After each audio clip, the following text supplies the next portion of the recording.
Assalamualaikum warahmatullahi wabarakatuh. Selamat pagi anak-anak. Semangat pagi.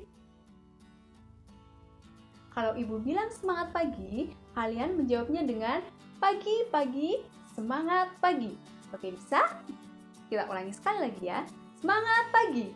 Pagi, semangat pagi. Ya, ibu harap kalian dalam keadaan yang sehat walafiat dan dalam suasana yang penuh semangat untuk mencari ilmu. Sebelum kita memulai pembelajaran, alangkah baiknya kita berdoa terlebih dahulu. Semoga kita diberi kemudahan dalam melaksanakan kegiatan belajar hari ini. Berdoa sesuai agama dan kepercayaan masing-masing dimulai. Selesai. Selanjutnya, silakan kalian bersihkan terlebih dahulu tempat belajar kalian. Silakan cek dulu jika ada sampah, boleh dibuang ke tempatnya. Dan kemudian cari posisi senyaman mungkin untuk belajar. Dan ya, jangan lupa persiapkan juga buku dan alat tulisnya. Untuk presensi hari ini, silakan kalian isi daftar hadirnya di portal Eduku. Dan ibu harap kalian memakai pakaian yang sopan dan rapi saat mengisi daftar hadir. Dan ibu juga berharap kalian mengisi daftar hadirnya dengan posisi yang benar, sehingga ibu bisa jelas melihat wajah kalian. Minggu sebelumnya kita telah mempelajari tentang proses masuknya agama Islam ke Indonesia dan juga cara persebarannya. Nah, hari ini kita akan membahas mengenai pengaruh agama Islam terhadap masyarakat Indonesia dalam berbagai bidang. Sebelum kita melanjutkan materi, ibu ingin bertanya apakah ada yang masih ingat apa saja teori yang menyebutkan masuknya agama Islam ke Indonesia. Silakan, ada yang mau menjawab? Ya, silakan sebutkan namanya. Ya. Iya, benar. Jadi, teori yang menyebutkan masuknya agama Islam ke Indonesia itu ada 3, yaitu ada teori Gujarat, teori Mekah, dan juga teori Persia. Nah, ibu ingin bertanya lagi nih, apa saja cara yang digunakan untuk menyebarkan agama Islam di Indonesia? Silakan selanjutnya siapa yang mau menjawab? Ya, boleh sebutkan namanya ya. Ya. Ya, benar sekali.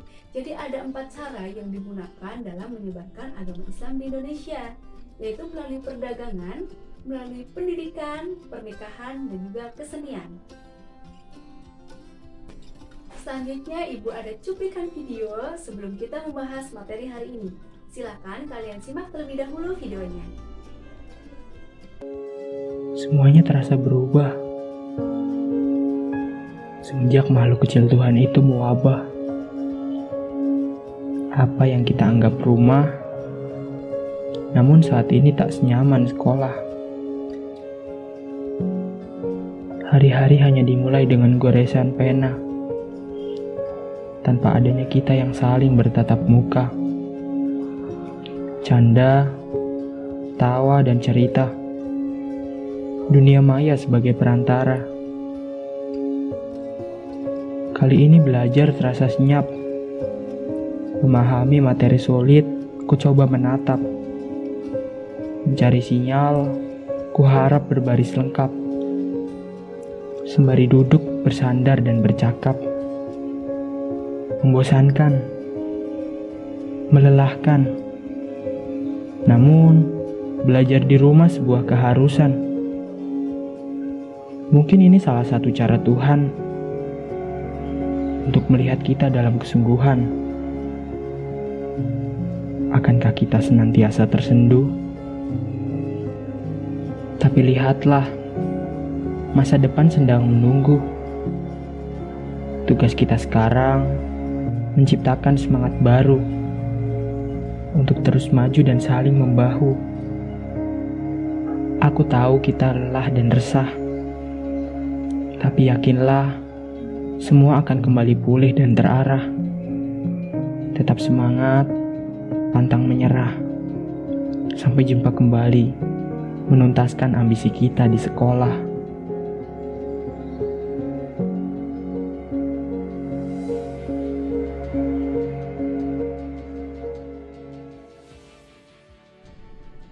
Meskipun di masa pandemi seperti sekarang ini, kita harus tetap menjaga kesehatan agar kita dapat menjalankan aktivitas seperti belajar dengan baik.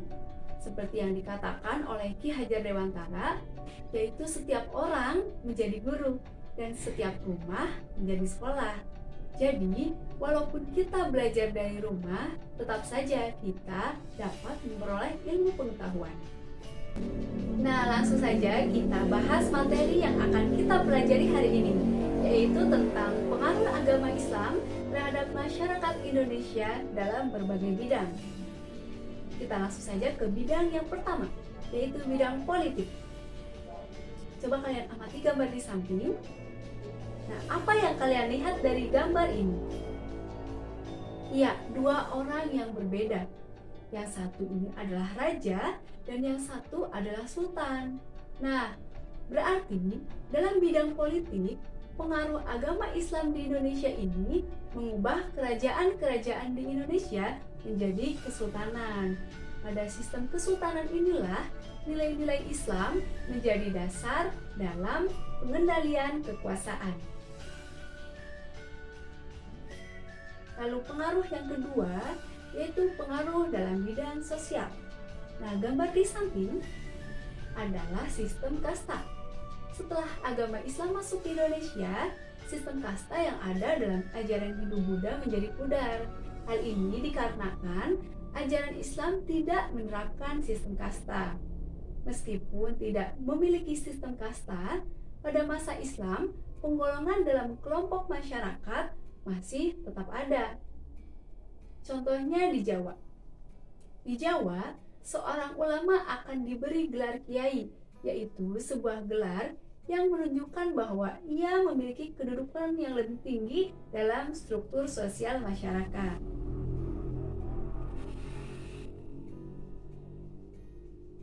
Lalu pengaruh yang ketiga yaitu pengaruh di bidang agama. Pada masa Islam, sebagian besar masyarakat di Indonesia menjadi penganut agama Islam. Meskipun mayoritas masyarakat memeluk Islam, tetapi masih terdapat juga masyarakat yang memeluk agama Hindu-Buddha ataupun mempercayai adanya roh nenek moyang ataupun roh halus, atau yang bisa kita sebut dengan animisme dan juga dinamisme.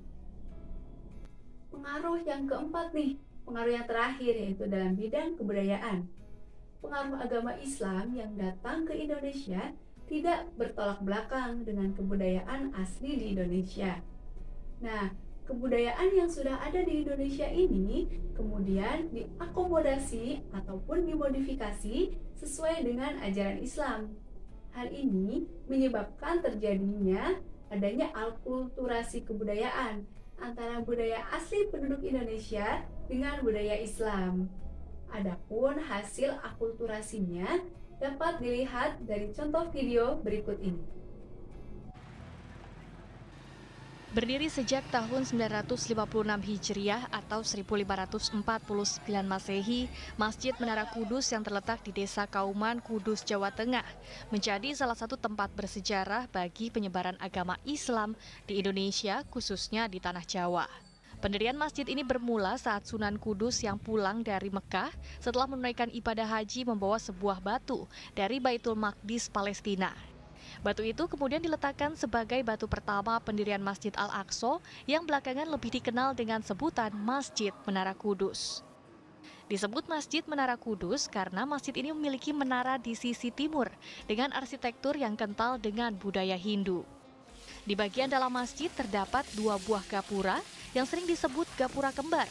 Gapura ini terbuat dari batu bata merah yang menyerupai gapura pada masa Kerajaan Majapahit. Keunikan-keunikan inilah yang menjadi daya tarik tersendiri bagi jemaah masjid. Ini tuh beda dari masjid-masjid yang lain. Kalau di masjid kan di dalamnya nggak ada gapuranya. Kalau di sini ada gapuranya, di luar juga ada gapuranya. Terus tempat duduknya juga berbeda dari yang lain. Ada baknya yang gede, terus kerannya juga unik gitu dari batu bata. Terus masih khas lah, masih zaman-zaman dahulu, masih ada khas zaman Mbah Sunan. Penyebaran agama Islam di Kudus diwarnai dengan pencampuran warisan budaya Hindu dan budaya Islam. Selain melestarikan tradisi yang ada, Sunan Kudus juga memelihara simbol-simbol budaya lama agar Islam dapat diterima masyarakat tanpa menimbulkan gejolak sosial. Tim Liputan Kompas TV, Kudus, Jawa Tengah. Akulturasi budaya Indonesia dengan ajaran Islam ini ada dua, yaitu dari segi bangunan dan juga seni ukir. Dalam segi bangunan, memiliki unsur kemiripan dengan bangunan di masa Hindu-Buddha. Kemiripan ini terlihat pada hal-hal seperti atap masjid, menara masjid, dan juga makam. Kemudian dalam seni ukir, dalam ajaran Islam terdapat larangan untuk membuat kesenian berupa patung atau lukisan yang berupa makhluk hidup, apalagi menyerupai manusia. Hal tersebut tidak diperbolehkan dalam Islam. Seni ukir dan lukisan terus berkembang pada masa Islam dengan munculnya berbagai ragam hias seperti pola-pola dedaunan, bunga, bukit karang, pemandangan, dan juga garis-garis geometri.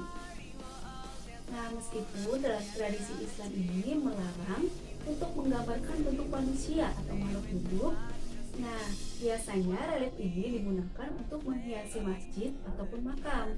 Kalaupun ada lukisan atau seni yang menggambarkan makhluk hidup, itu nantinya akan disamarkan ataupun dibuat tidak jelas. Oke, sampai di sini adakah yang ingin bertanya? Belum ada. Baik, jika nanti kalian ada yang ingin ditanyakan, silahkan ketikkan saja pertanyaan kalian di kolom komentar atau di kolom diskusi di portal Eduku. Nanti kita akan bahas bersama pertanyaan dari kalian. Nah, sebelum menutup pembelajaran hari ini, adakah yang ingin menyampaikan pendapatnya tentang apa yang sudah kita pelajari pada hari ini? Ya, silakan, boleh. Siapa namanya? Iya.